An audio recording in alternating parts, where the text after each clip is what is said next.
so excited to interview acupuncture physician Ernesto Fernandez. He is rather dynamic and has quite an extensive background in helping others, and I'd like to have him share a little bit about himself. Hi Jennifer, thanks for coming today. Okay. I started my career as a massage therapist, and what led me to that, I had a number of injuries, and one of the modalities that were used with me was a form of deep myofascial restructuring. So I became a massage therapist, and then while I was going through that training, I knew I wanted to do more, and although some of the things I needed help with to recover from the chronic pain and the injuries was, for lack of a better way, just mental health issues. I was a very angry teenager, and so I went on to get my master's in rehabilitation counseling, which is a mental health degree focused on working with people who have physical challenges, whether it's chronic pain, concussions, even addiction issues, or other forms of physical impairments. How to take a person from low functioning, rehabilitate them psychologically and behaviorally to then be a contributing member in society. And then I was integrating those methods and doing really well, and I found that there was something missing. There was something else going on, that why some people would relapse or they just wouldn't hold the changes that we were doing with them. And I got into learning about body-centered forms of psychotherapy and things like that. And although all that helped, there's still something missing. And through an interesting chain of events, one of my clients said, "You need to see a friend of his that does acupuncture." And I'd had acupuncture before, and I had chronic sinus issues, airway problems. It seemed to help some, wasn't impressed. And then I took my mom to see a gentleman in Tampa, on Kennedy Boulevard, don't remember his name, spoke very poor English. My mom was dealing with some pretty serious digestive issues. I didn't know what to do for her. This gentleman sat in front of her, just held her pulses and looked her in the eyes. Within 2 minutes, he said, "Something very traumatic happened to you about 22 years ago." And I translated. She couldn't speak English, he spoke poor English, so it was an interesting situation. And she said, "No, I don't remember anything." I said, "Mom, that's when your brother died. That's when uncle died." And then it just opened up. He's like, "Wow, that's very powerful." But I didn't believe I could learn that. So I dismissed it. It's like, this guy's got a gift. Mm-hmm. He has a God-given gift that's beyond my scope. So I didn't pay attention until years later. One of my clients said, "You need to meet my friend. I think you'll like him." And I had a session with him, but he didn't start off with acupuncture. He was muscle testing different points and tapping, and I didn't understand a thing he was doing, except I felt different. I felt better. And then he did needles after that. And I said, "I want to learn what you just did. This was amazing. How can I do that?" I said, "Well, you can only take these classes if you're a physician or a physician in training." I said, "Okay, where do I sign up?" So that's why I decided to go to acupuncture school. Okay. Not because I wanted to be an acupuncturist per se. I wanted to have access to that kind of education. Mm-hmm. And all that training was based on Oriental medicine. Thank you for sharing that. And tell me about these books here that you've got. When I was a massage therapist, I saw that a lot of my colleagues, at least the newer students, were often struggling in their careers. And I observed some of the patterns that were going on. So I decided to bring some of my expertise from the world of mental health into the field of bodywork. And this is back in '98 when I wrote, the Healer's Journey. And I was basically introducing the principles of supervision, mentoring, and peer consultation. So there would be a structure to help a person develop when they're new and they don't have much confidence and experience. on how to develop them so they can progress much faster and earn the kind of income that they can and serve more people. So that launched my speaking career, my training career. That's really cool. That's wonderful. And then you mentioned there was a really positive story about this one. Yes, my client Claire, she came to me, asked for help, that if I would help her through her breast cancer journey, and she did not want to do chemo or radiation. And I said I would, but we need an MD on the team. So I had a medical director at the time, and she was willing to meet with him. And we took her through the process of preparing her body for surgery, because she definitely was going to need surgery because the tumor was very large. She waited a long time for help. So let's get you, because she was not healthy. So let's focus on getting you healthy, getting you strong, prepare you for surgery. And if it happens to shrink, if it happens to go away, great. But that's not the goal. The goal is to get you vital and prepared and get you mentally and spiritually ready, for this. And so the book is mostly her telling the story of how she was able to really face the fears and not give in to fear, all the pressure that she was getting around her of the standard care. And then how, she talks about different strategies that she used, and those strategies may not work for everybody, but it's the principles that are applicable to any chronic disease. How to really pivot away from the fear into what's more positively actionable. So she asked me to write the foreword, which I'm very honored. Very neat. What does self-cultivation mean to you, and how does it impact your work as an acupuncturist/herbalist? It's fundamental. It's fundamental. And I think that's one of the missing pieces in the training of clinicians. Is not just developing clinical skills, but it's how much time and energy you dedicate to developing your own awareness, and how do you work on rectifying those things that you identify that you're out of alignment within yourself, that you have resistance, that creates drama in your life, that keeps your vitality from being optimal, that may set you up to be more reactive. So as a clinician, I think it's for me, I'm so grateful for the path, because each client that walks in the door is a potential mirror for me to see what's the next thing for me to grow, versus look at it as this person's annoying, or this person is challenging, or this person is, instead of finding judgment, saying, well, if I have any resistance to it, I must have it. So otherwise, the goal is to be able to have love and acceptance for each person, right? If I'm not feeling that, that's a reflection. So early in my career, I was really focused on developing the skills and the tools, and I did not focus as much. Not that I didn't do any, but not to the same degree. And if in any new practitioner, I would say for every hour you spend on developing a clinical skill, you probably, in your best interest, develop using an hour for your self-care and personal development. It's the yin and yang. It's the basic fundamentals of the principles and philosophy behind the medicine. And what happens, at least for me, is when I'm present with someone, I'm working with a client, I can be a greater service, because my ego isn't engaged as much. I'm much more present. I'm able to respond, and they can receive me more, and I can receive them. And I see the therapeutic process it's a dynamic interaction, and they can trust me, because I'm not trying to hide anything. From one of my teachers, I learned to look at life from 7 different dimensions. Okay, there's physical, there's mental, there's financial, there's relationships, there's vocational. I'm blanking out on the other 2.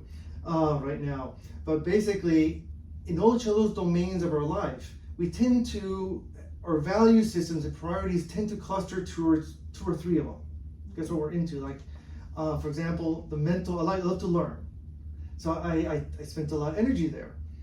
And I find that if I spend too much time, if I'm doing this unconsciously, I'm going to unconsciously spend a lot more energy and time in certain of those dimensions I'm most comfortable with and find more enjoyable. And those areas that are more challenging to me, I spend less time, and what happens, you become more and more imbalanced as time goes on. Mm-hmm. So it is learning to become more intentional and deliberate on how you focus this energy in terms of where are your weaknesses. Because in terms of business skills, sometimes we're really great clinicians, but in terms of the business management end of things, not so much. Okay, so you have to put energy towards that. All that I consider self-cultivation, because any one area that's too low, doesn't have as much chi, is going to be an area that's going to create drama in your life. That's going to take away from your ability to be fully present in your working with your clients. Part of my objective in working with clients is how to help them develop greater resilience. And one way you develop greater resilience is learn how to even out these different domains in your life, so more consciously engage them. So how much time? Sometimes it's a lot. Harmony in life, in all aspects of life, is really important, and being a clinician allows you to grow as well, because you see what's going on in their life, and somehow you have to just take it all in and process without any judgment, and all of this whole process just makes everybody better. Exactly. So that's really great. Exactly. How do you develop trust and build rapport with patients? The more at ease I can be with myself, the more at ease the other person's going to be. Mm-hmm. But when I would see someone doing something that was really impressive, the majority of the time, I would say, how did they do that? And how can I do that? And how do I break it down in steps? And because most everything is skills. And some people who are very masterful, they just learn the micro steps on how to do that, and they practice it a lot. And so I just had a natural curiosity to look at, nothing's impossible, except for that gentleman who just kind of like mind read my mom by feeling the pulses. That like it was way beyond my comprehension at the time as a young man. I bring to this my background in mental health, which a lot of time is spent in building rapport, but I try at this stage in my career is like not actively doing any particular technique for that. I just try to be very present. I relax myself. I try to listen very carefully and clarify everything they say. Learn to discern when something is said vaguely. Can you please clarify that? Be a little more specific so I understand what the situation is. And because people don't know any better, that's just the way they're used to talking. And I think another principle in terms of rapport with clients, I try my best to bring the principle that we're all doing the best we can. Everybody in every moment is doing the best they can, and everybody has different degrees of challenges and different degrees of resilience and different degrees of capability in any given moment, and we all have to give each other grace. The principle I come from, and I think from that people feel like they can just say whatever. We have more time to spend with people and listen to them, and I think that's really what sets this field apart.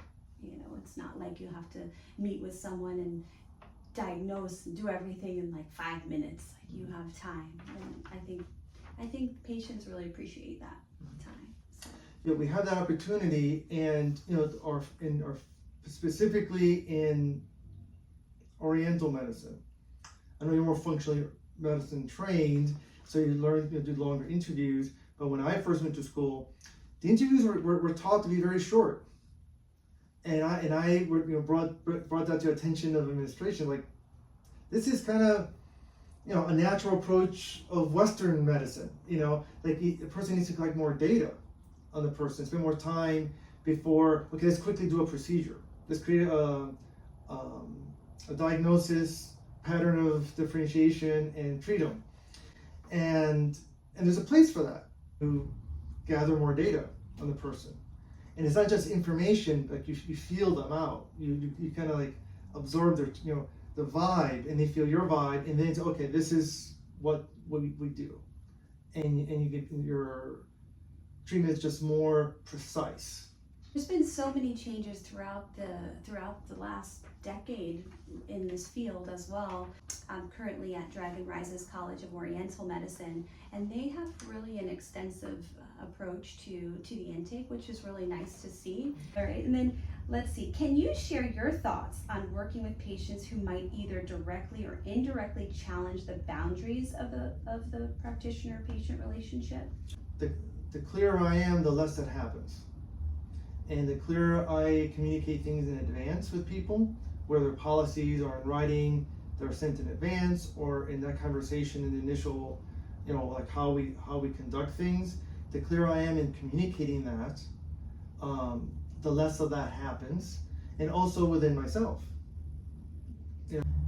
When I was younger, and my alignment wasn't as clear as I needed to be for optimal harmony in relationships, those areas that were edgy or rough in my personal life would get reflected at some point with a client.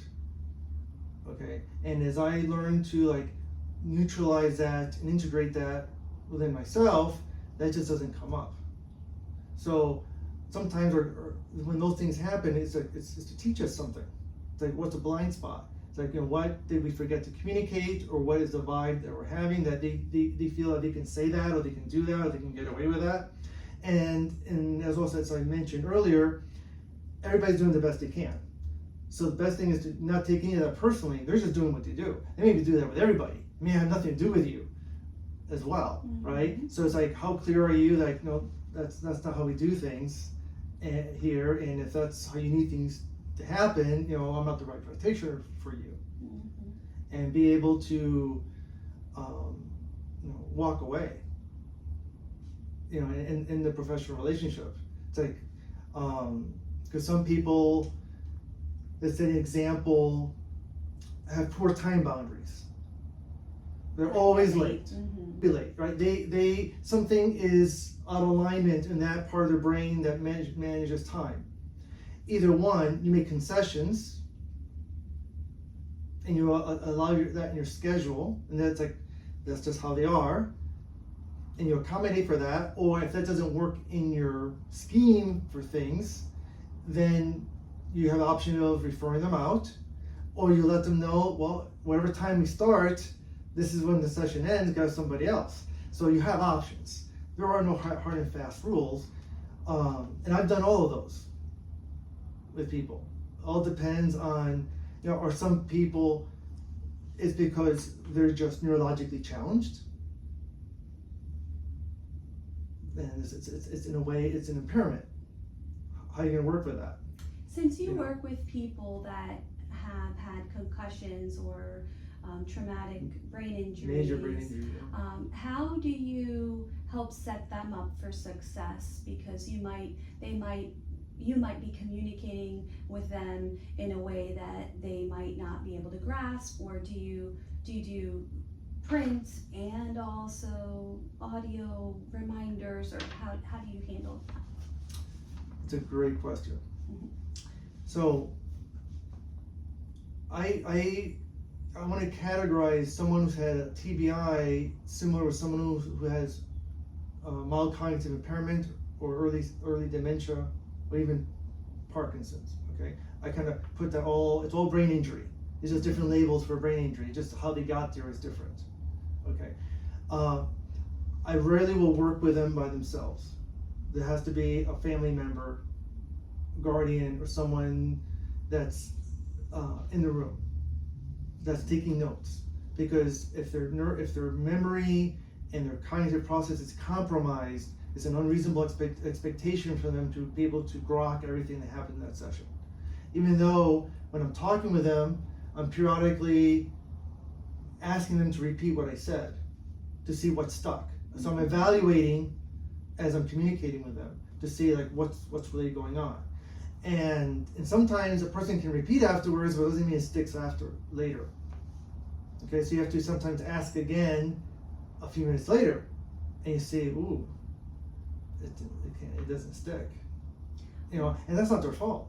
Right. So you have to work your strategies on how you're going to repair that. But in terms of the relationship, and especially if you're prescribing things for them to take, definitely have to provide that in writing. But it's really difficult to have them come by themselves and expect much success. It's in my graduate training and rehab counseling, when we focused on brain injuries, there's a lot of things we did structurally in the family to set everybody for success, for how they communicate with each other, how charts are put on the wall for reminders. You know, this whole, I think all professionals should be aware of this kind of thing, because a lot of people look fine, right? And if you're not evaluating for cognitive impairment, it's so common. And even when people don't get enough sleep, it can be like they're drunk, you know. And so that all affects, if they have a lot of stress in their life, that can also definitely impact their cognitive abilities. So thank you for sharing that. All right, now describe your educational experience and what was most helpful to your success in passing the board exams. Well, back in the day, it wasn't as challenging as what you guys have to do now. Okay. You know, we had the national board of acupuncture was only required. I wasn't required to do the herbal board. Oh, you're so lucky. There were, if I recall correctly, some herbal questions in there, but we didn't have to do the herbal board. Okay. We had to do clean needle, and we had to do Florida law. Okay. That was it. All right. But in preparation for it, we did study groups. Okay. We met, I couldn't remember, I couldn't tell you how many times. We met a lot. And we took sections that we would dial in, and then we would kind of teach each other. And that's how we did it. Sometimes there's groups of maybe 3 of us or 4. They weren't that big. And that's kind of like, you know, see one, do one, teach one, right? So try to learn it well enough to be able to explain it. And that's how. Awesome. That's good. Is there anything that you would have done different so that you would be more prepared for the practice of acupuncture? Since I came into the field of acupuncture, I was already practiced for 15 years. At the time, I did not see the wisdom of finding an acupuncturist to work at least 1 day a week under, to see, you know, what their rhythm and pace and how they do things. That would have been, I didn't have the wisdom to do that. There's a colleague in town, Dr. Liang. He was one of my main teachers in acupuncture school. He's been a great mentor to a few generations of acupuncturists who do their, I'm not sure if it's clinic hours there or they kind of work there in addition to their clinic hours, but there's always new students in their senior year, working with them, and they get to see how it is in real life versus student clinic. So that is something that if you have the opportunity to do, definitely do that. I'll definitely do it, and hopefully I'll do it here, one of the places. Yeah, definitely. Now, what did you think you were going to focus on when you first started, and did your career journey shift from that after several years? Well, I first came into this in terms of acupuncture, wanting to not so much do acupuncture, but wanting to do applied kinesiology work, right? And so I was integrating a lot of Oriental medicine principles, everything. I used everything I learned, but I wasn't emphasis on using needles per se. Okay, I was using a lot more energy medicine techniques. So, however, once I retired from, guys, I don't know if that's the better, maybe took a sabbatical. It's a better word, from the teaching business, from being in the seminar business, because I was teaching seminars nationwide, actually even overseas, in energy medicine. Once I took a sabbatical from that and just have a focus on a consulting practice, then I started doing more acupuncture. And my focus was always in my career trauma and chronic pain. And then I started to expand more into like immune issues, digestive issues. It started evolving into that's what's showing up, people wanting help. So I'm probably giving you a longer answer than you want. So what's happened in my career, I'm either dealing with a health issue myself or someone in my family, or showing up in my practice, that I started doing a deep dive on the application of either my present skills on how to address those conditions, or how to get further education on addressing those conditions. So what I ended up doing is finding out what are the textbooks, the key textbooks used both either in whether it's Oriental medicine or in functional medicine or Western medicine, neurology, to addresses this condition. So I just kind of like circle the wagons, looking at it from different points of view, and then integrating that to the best of my ability. So that's how I started, how my career changed. I kind of took that kind of polymath approach. I didn't even know that was a word. I didn't even know what that meant at the time, where you just do these deep dives in these different disciplines to just understand it from different perspectives. That's awesome. I think that's really what sets you apart specifically, is just your multidisciplinary approach. And I love that you focus on mental health, because I feel that's so important. And a lot of practitioners don't do that. So I think that's awesome. Now, what advice do you wish you had when you were a student of acupuncture? Well, this is advice I wish I had, not just in acupuncture school, but in any of my professional trainings. Is don't compare myself to anybody. Don't compare myself to either a peer, to someone who's been practicing in the field. It's not useful. But to look at, what do I like what they're doing, and how can I do that? What are the steps to be able to achieve that level of skill or mastery or competence and confidence? I was always very competitive. I competed in high school as a wrestler, and so that's my nature, is to compare and how can I be better and stuff like that. And I think there's a place for that, but it gets in the way a lot. A lot of ego can come in, and you miss a lot of fine points. But I found as I got older and spent more time in the field, that it's a better use of my energy to view everyone as an ally, and we all can learn from each other. And how, I keep asking myself the question, how can I do that? Or even asking, well, how did you get here? What was your path? And it may not speak to me what they did, or I may get there a different way. But that's the main thing. Don't compare. It creates a lot of stress. This interview will be shared with my class, and maybe I'm hoping that a lot of them will find a lot of value from all these tips that you've provided. Thank you for your time. And is there anything else that you want to share? I accepted to do this because I've met you before, and I really like how you value learning and bettering your best. Thank you. And how you want to be as a highest level of service to people.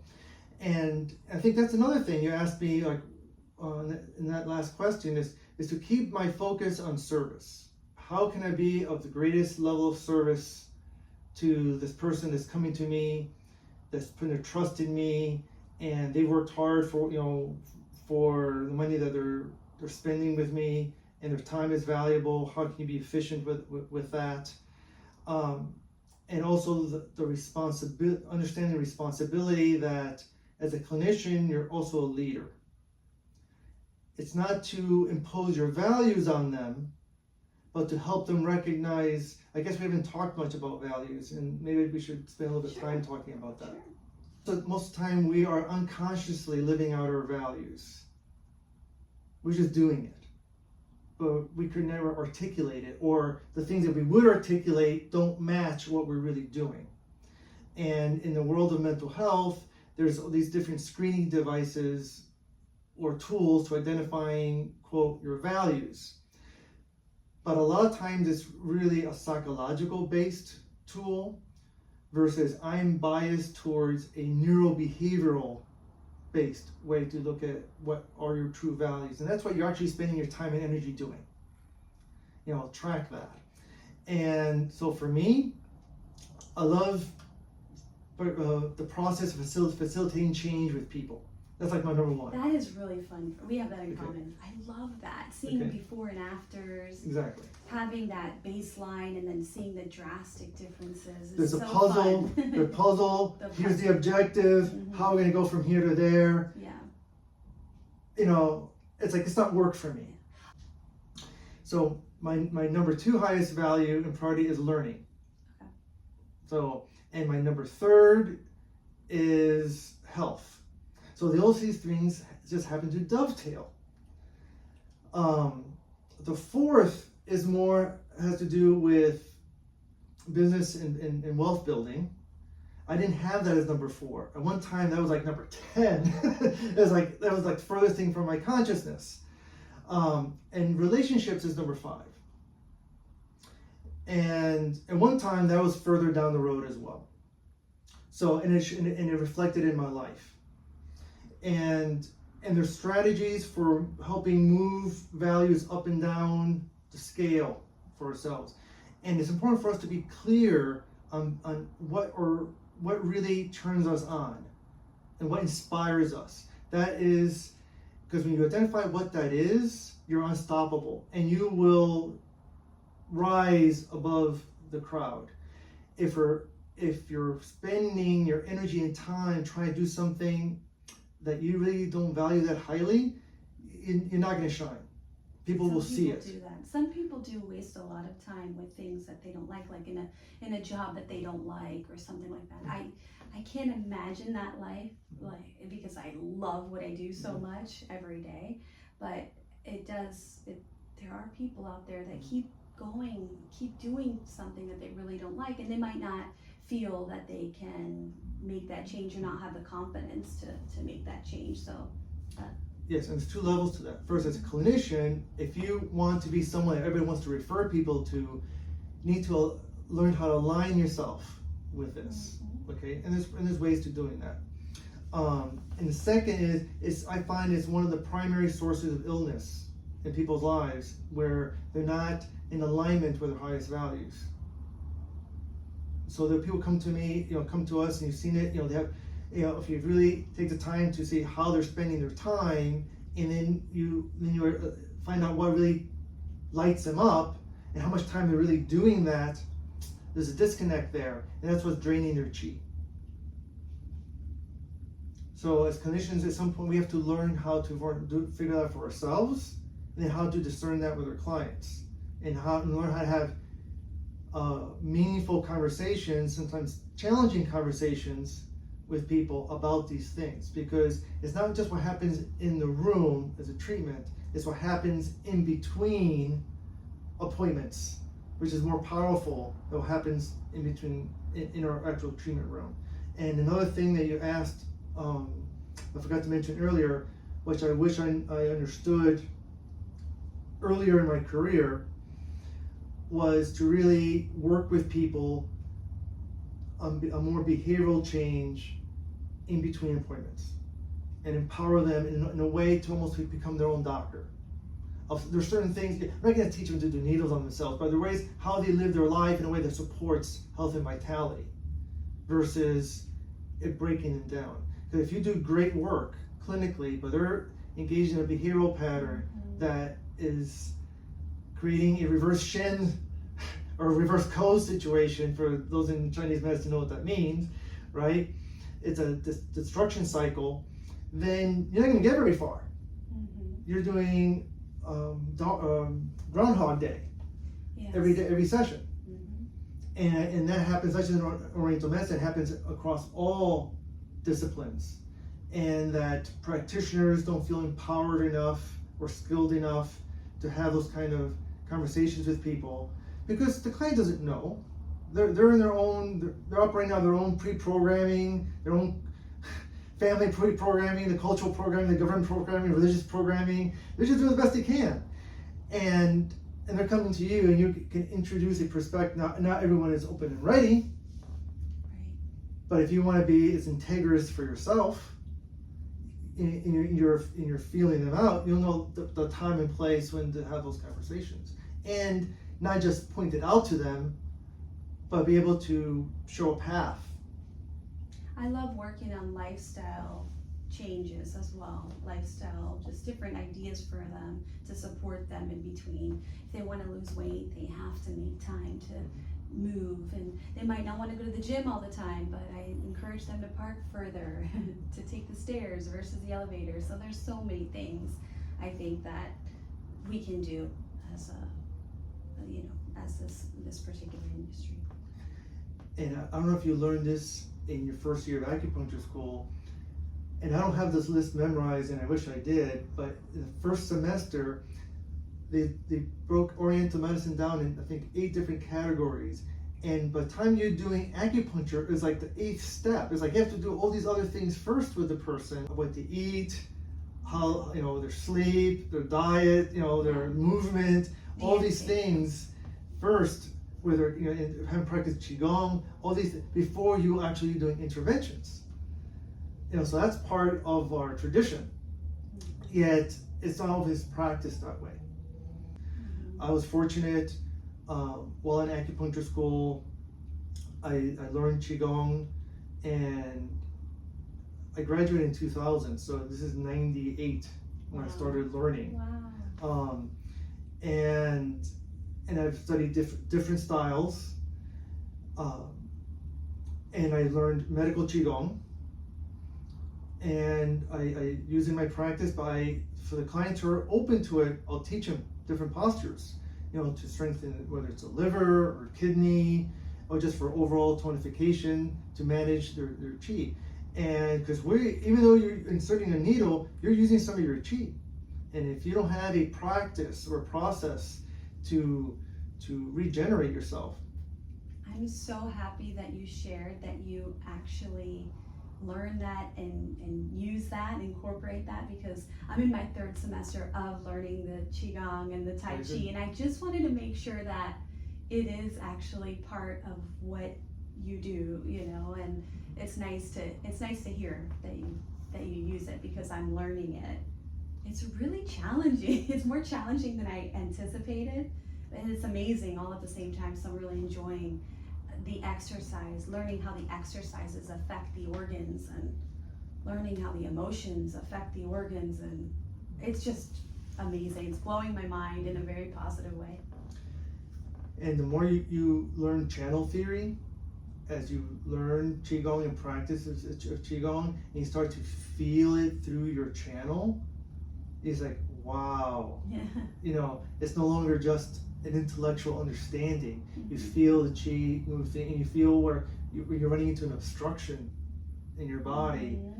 I had a much greater appreciation for channel theory when I was learning medical qigong and Chinese bone setting, and all those kind of manipulative techniques where you're just working on clearing the obstructions in the channel, which needlework is fantastic, but it's just when you have all that deep encrusted biofilm in the tissues, it's going to be too slow, depending on how quickly you want to get results with a person. You have to get in there, you have to manipulate the tissue, and that's another thing I recommend, that in addition to developing great needle technique and be able to discern effective formulas is to grasp good manipulation skills, palpation and manipulation skills of the channel, of the viscera, all of that.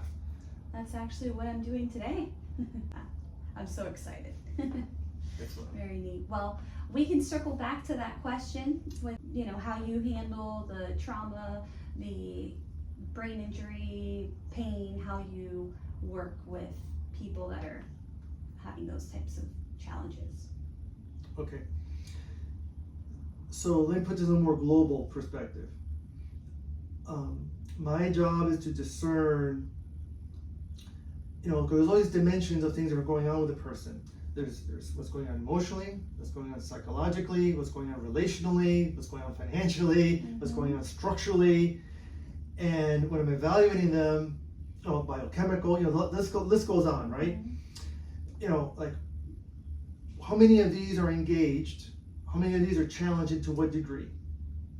And what is the proper or the most advantageous entry point or vector that they can accept from me, and that the body can create the most change in the person.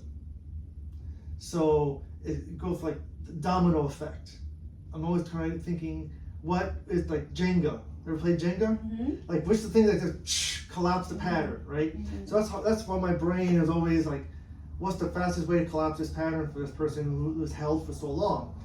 And some people, depending, you have to discern the nature of their nervous system. How resilient are they? How fragile are they? There's someone that in medical Qigong we talk about bottoming out, that their chi just plummets, right? And they go into chills and losing consciousness. Those people you have to like tread a lot slower, right? More blood deficient folks.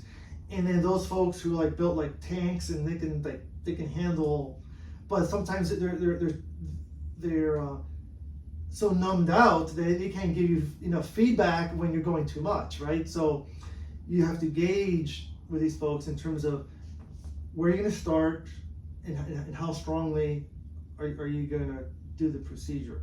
So my bias, whenever possible, is to enter first the mental, get them mentally ready, get them mentally engaged, aware and conscious of what's going on. Because oftentimes they're disconnected. It's not a judgment of them, they're just not dialed in with what's going on. They're just aware like this thing hurts, or I can't do this thing I want to be doing, or this thing happens that I don't want to have happen, and they don't either see their part in it, they don't see how they're making it worse, they don't see how they're possibly in the way, how their decisions are a problem, or they're focused on the chief complaint, but what's really contributing to that chief complaint are these 2 or 3 other things. So how do you have the conversation with them to bring that to their awareness? Does it make sense? Okay. And then there's the how are we going to deconstruct it for the person? For some people, do you ever guide them on a visualization through, or have you had success just communicating with them about what's going on? Just kind of when you're trying to get them mentally prepared, have you had any challenges with that by just communicating verbally? Everybody's different. Everybody has different intellectual verbal abilities, to process certain things. Some the imagery tools for some people is great. Some people can't visualize. Well, they say they can't visualize if you put a gun to their head, right? They just can't do it. So you have to discern these things. And so the tools are varied for the person. I may take them through a cognitive behavioral type of exercises, which increases awareness, and you're accessing different parts of their brain and bringing blood and glucose to different parts of their brain, which were not active before. So suddenly, wow, now they have awareness. Before, like, they were so amygdala driven, limbic driven, and so little frontal lobe engagement that you have to drive blood and glucose to the frontal lobe. So that you do it through verbal, or you do it through a manual technique, or you do it through needles. There's different approaches, to do that. And sometimes that's the treatment. Just to discover that the thing that seems so overwhelming to them is only overwhelming just from the part of the brain that they're having the perception from. You change them from living here to now they're operating more out of here, instead of, say, 90-10%, now they're maybe 60-40. They're like, oh, it's still a problem, but I don't feel so bad, right? All you did is just reduce the pressure. You didn't change, the circumstances are the same. But perceptually, their body goes into a more parasympathetic state. And it's just perceptual. Now, the more you can do that, so now they're like maybe 10% limbic, 90% frontal lobe. It's like, I don't even know why that was bothering me. A complete, shift in consciousness. It's like, wow, okay, that's a challenge. That's a thing to be dealt with, but yeah, all right, I need to do this, this, and this. I can do that. Just by completely redirecting blood flow. Awesome. And neurological activity in the brain. I love the brain. It's just so fascinating. I could see why you like to work with it, because it's just amazing. And the changes can be like that for some things, especially like clearing traumas. Some people, like in our world, we have to use diagnostic labels, and they're useful for like clinical training, but I think they're very destructive when it comes to when people get a label and then they identify with a label. So part of my job, or I think our jobs, but me, in my approach is identify to what degree is someone identified with different labels. The more someone's identified with a condition, the harder your job is going to be. Because now it's not, this is a problem that they have, now this is who they are. And I first became really cognizant of this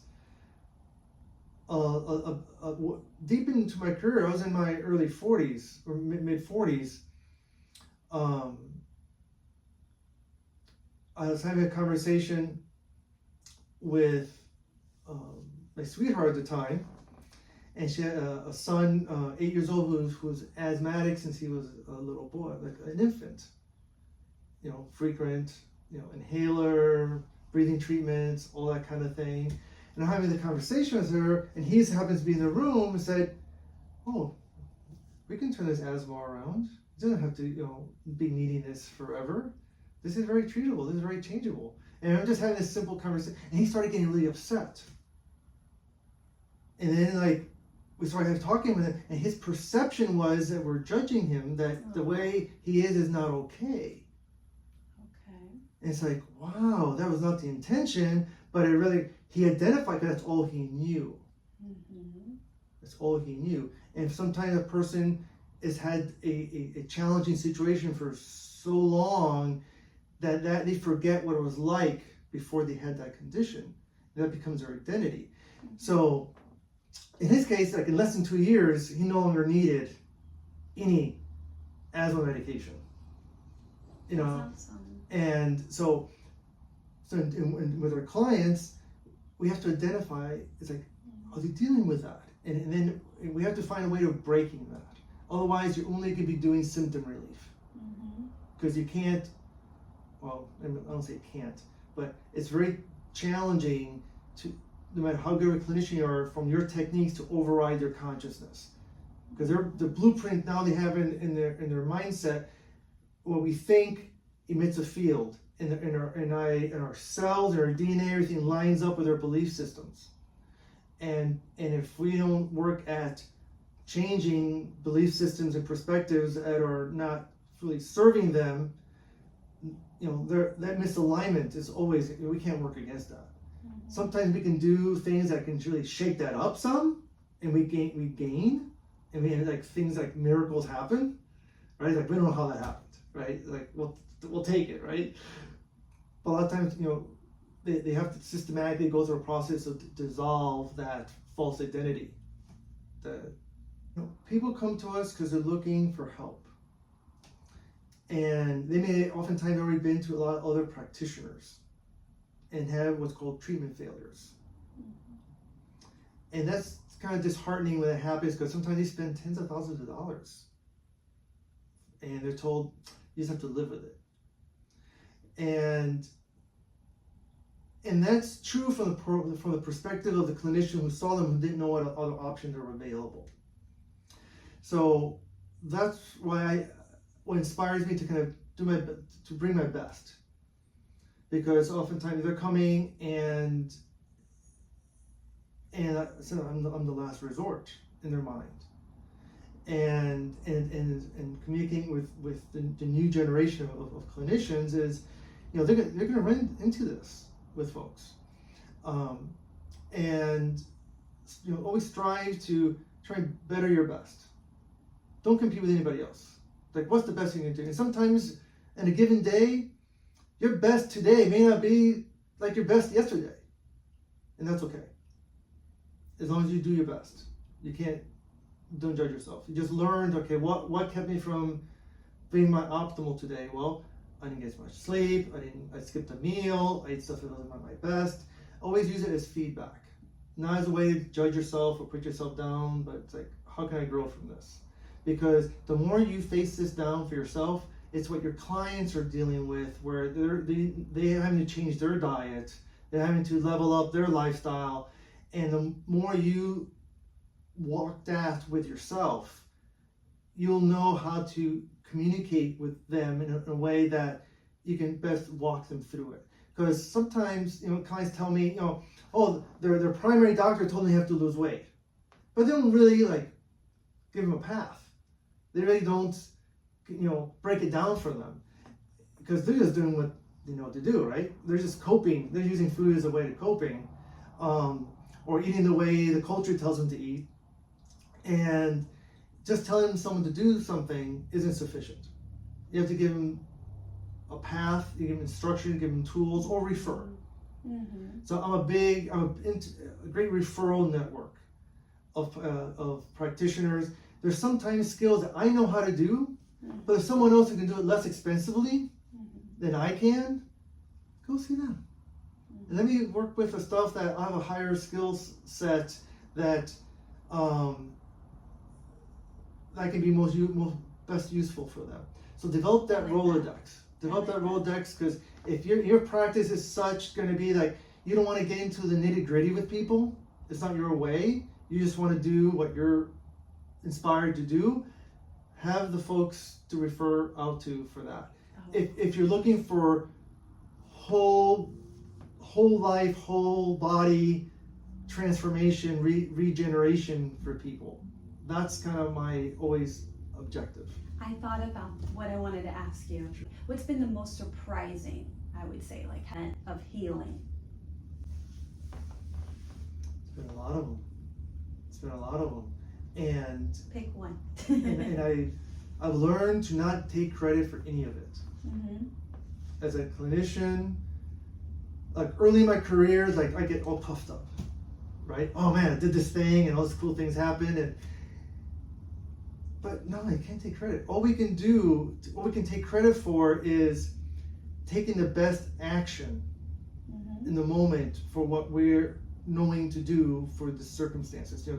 Differentiate the pattern, discern the intervention, apply it as best we can, and let the chi and God in the universe do in their body do the thing, right?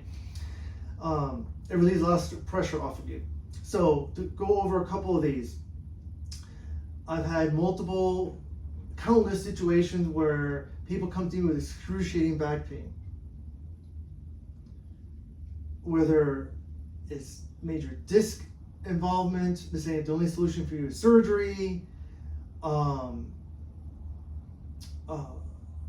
where, you know, getting out of bed is a major traumatic thing. Whenever it's going to rain, they know a day in advance before it's going to rain. You know, and I'm working, and I never touched their back. I'm just what is the root and what's blocking the flow into their back? And suddenly, like, wow, like the back doesn't hurt. That's like, that just amazes me, right? Because you're addressing what's jamming up the flow in their body. So that's a common one. Worked with a woman who was legally blind, and she had thick glasses. And then after I did some of the work with her, she said, she's like looking across the room and the detail of this picture. And without her glasses. And it's like, I don't understand how that happened. That was like the miracle. She still needed glasses, but not the same kind of density. Right, that's awesome. I worked with this one naturopath who was in a serious automobile accident, and I lost track of him because I would love to interview him. And he showed pictures of, it's a miracle he survived. His car was like crushed, and he walked with these two canes, and it looked very unstable. It looked like a controlled fall. It's like, wow. I did, I don't know, maybe 15 minutes. It's like energy medicine work, right? Working with his Wei Qi in particular. All right, and the Wei Qi, for those who don't understand, is the field in our body, which is our defensive, protective Qi. And he got up and he walked without the freaking canes. It's like, is this candid camera? Like, what's going on here, right? So these are like, wow, I can't take credit for that. I mean, this is something that he was ready. He's very humble, but you helped this process. It couldn't have happened if they weren't here and if you didn't have the skills that you had to make it happen. But what I say is, I can't do that in command. Right. If you lined up 10 people like that, they're gonna have the same result. Right. Or I can't take credit for that. Right? It's very humbling when those things happen. It's like, wow. I've had worked with many people who've been very burdened by situation they perceived as very traumatic. They've been carrying for decades. And within a few sessions, their nervous system just is able to just drop it. Awesome. Drop it. And it's just a memory. It's just a memory. In a clinical skill that I can share here, from a neuroscience perspective, anything that we've experienced in the past, if we go to that moment in time, if it's just a memory and it's neutral, there's no charge with it, it's metabolized. But if you go to that moment in time and you start to feel, and you're really present with it, you're experiencing it in that moment through your own eyes, and if you feel distress in your body, in any scale, say if you can count it between 0 and 10, 10 is like most distressful and 0 is none. If you feel any edge, there's traumatic encoding in your nervous system. And if you want your nervous system to be free, you want to work at neutralizing that. Because all those little 4s and 5s over time add up.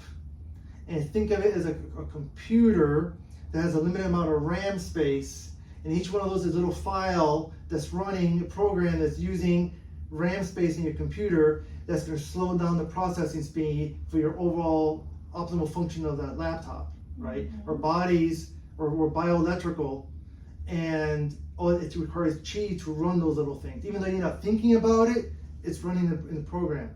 So part of my job is to discern like how many of these things you have going on and how do we just flatten it out for the person. And even if their chief complaint isn't trauma per se. If you want to optimize, they have more chi for the healing of their body. We want to clear less stuff out, so just their chi naturally comes up. Mm-hmm. So I'm not sure if I finished the story, but I worked with people who had a lot of traumatic encoding, and like all these chronic health issues just poof. I did not have to work on their liver. Didn't have to work on their pancreas. Didn't have to work on their COPD. I didn't have to work on their AFib. I didn't have to. It just shifted. Okay, even from this deep sympathetic state that there was their norm, to suddenly they dropped it. Does that happen every time? No. But that's kind of in my thinking, how I'm trying to, how do we drain all that excess from the inside out, so the body, the way we're designed to repair and heal, can actually happen without all this constriction, because we're mostly tubes and filaments with fluid. That's pretty much what our bodysuit's made of, right? And it requires energy to maintain this tension within these tubes and filaments, which obstructs flow of chi and fluids. So awesome. Well, thank you so much for your time today, and I look forward to doing another interview at another point in time. So thank you for watching. thank you, Jennifer. Thanks for having me.